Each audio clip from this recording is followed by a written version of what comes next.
if you are trading gold today or even this week, these are the levels or the confluences that you can consider. So first is of course we identified that the trend, no, yung current trend niya talaga. So over the weekend, what happened was started here, no, sa 4120. So we thought that gold is actually going up, no? So talagang bumabawi na with it na making higher lows, no? And we are basically considering to enter long here, um, because it's actually making higher highs and higher lows on a smaller scale, and also considering that it's on a reversal, very few evidence pa lang ang meron tayo. But yun nga, no, nagkaroon nga ng talagang yung prevailing trend, which is a downtrend. What happened was US attacked Iran again, and so the war renewed. With that, as you can see here sa ating mga tinitingnan, yung mga inaabangan natin is that oil, USD, Brent, WTI, all the oil commodities are up by 5%. No? More than. Oil USD is 0.65% yung tinaas niya. Uh, Basically kasi nauna na silang umakyat. And also, dollar is up ng 0.17%. And all other metals are basically going down, So gold, silver, palladium, platinum, all of them. Even XAU, USD 24/7 over the weekend was already bearish because of that news. So with that, we have confirmed that the rejection, no, this bullish engulfing candle is the rejection. So the confluence was it's on the resistance level. There's a bearish engulfing candle here.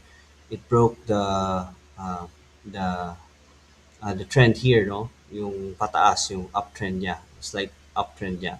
So what we are expecting is that we want to look for more rallies pataas, no? So pag tumaas siya, it's actually not a buy signal, but more on um, an opportunity to ride the trend down.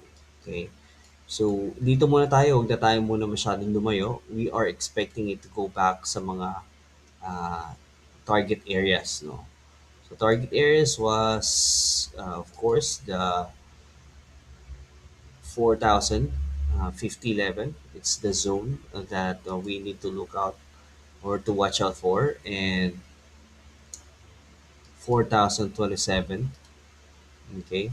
And also, around 4,000 level, which is a psychological level.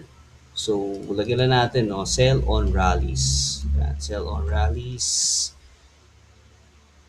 Yeah, wait. Uh, targets. Targets at yeah, 4,050, 4,027, and 4,000. Psychological level, no? Lagyan natin psychological level. And last but not least is 3,954. Okay, so that's the last straw. No, if buyers are going to push for gold higher, and if macro fundamentals change or shift, then we can buy here. Okay, so this is our buy zone. If again, we are not going to buy this blindly if the macro fundamentals has not changed, and if there's nothing changed dun sa current situation with US and Iran, then inflation is a real threat, and also federal interest rates will most likely to go up. Okay? So yun ang matitingnan natin. If there's any change lang, this could be a good buying zone. Okay? So, lagay lang natin dyan. right? So those are the levels that we are watching, and currently RSI is at the neutral zone, and we are favoring gold here. Gold on a bearish trend here. Okay. Also CPI later tonight, no? So yan yung mga high impact news natin that we need to watch out for. If these forecasts, itong mga forecast is actually more um, more for bearish or bearish dollar. Okay. So let's see if there's going to be any change later. Right. So DMI, this DMI is actually not a buy or sell signal indicator, more on confirming the trend. Okay. If this yellow, which is a DI negative, went up above DI positive, which is the blue, then it signals that bears are stepping in. And once this ATX, the red one, steps uh, 25, no? So 25, pag umakyat ng 25, then we are expecting that the trend is actually real and has a momentum. Okay? So, yun lang yung ginagawa ng DMI. And of course, we need to check then yung ATR natin, which is 32.64 at 4-hour time frame. So yun lang yung ano natin, no? Yun lang yung purpose itong ATR natin. Again, it's not a buy or sell signal. It's more on uh, knowing what is the average movement ng mga candles natin on a certain time frame. And that's it. If you are going to sell, again, if you're going to sell here, for example, if we're going to use ATR, then we we can put some around. Let's compute now. So let's say at 4,089 no? Plus yan. So we can put our stop at around 4,130, okay, or even higher. Okay, so 1 to 1.5 is actually good ATR or a good